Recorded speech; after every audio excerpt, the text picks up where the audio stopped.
Sunflower గోస రైతు గోస పట్టద కొనుగోలు కేంద్రం లేక దళార్లు దోపడి మద్దతు ధర ఏమైందని చెప్పేసి హరీష్ రావు లేఖ రాస్తే రేవంత్ రెడ్డి ఇష్యూని డైవర్షన్ చేయడం కోసం హరీష్ రావును ఉద్దేశించి సీఎం రేవంత్ రెడ్డి సంచలన వ్యాఖ్యలట. SLBSE టన్నెల్ జరిగినప్పుడు హరీష్ రావు దుబాయ్ లో ఉన్నాడట. ఇంత సిగ్గు లేకుండా నేను ఇంతమంది చెప్పిన పట పగలు పైసల కట్టలతో దొరికిన ఓటు నోటు దంగా పచ్చి అబద్ధాలు ఆడడానికి ఎటువంటి సంకోచము సిగ్గు శరం ఉండదు.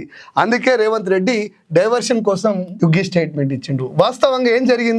కొత్త ప్రభాకర్ హరీష్ రావు సిద్దిపేట ఉమ్మడి మెదక్ జిల్లాలో ఈ రెండు పేర్లు చెప్తే హరీష్ రావు ఎక్కడుంటే కొత్త ప్రభాకర్ అక్కడ ఉంటాడు. తన సహచర ఎమ్మెల్యే అంతకుముందు ఎంపీ మిత్రుడైనటువంటి ప్రభాకర్ బిడ్డ పెళ్లికి పోతే విందులు వినోదాలు అని చెప్పేసి డ్రామాలు ఆడని చెప్పినా కదా. పట్టపగలు అబద్ధాలు ఆడడానికి రేవంత్ రెడ్డి సిగ్గుపడాడు.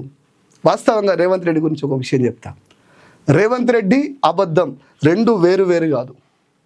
అబద్ధం ఎక్కడుంటే రేవంత్ రెడ్డి అక్కడ ఉంటాడు. రేవంత్ రెడ్డి ఎక్కడ ఉంటే అబద్ధం అక్కడ ఉంటుంది. ఈ రెండు వేరు కావు. ఎంతగా రేవంత్ రెడ్డిలో అబద్ధం లీనమైందంటే రేవంత్ రెడ్డి రక్తంలోకి మొత్తం అణువున కలిసిపోయిందట.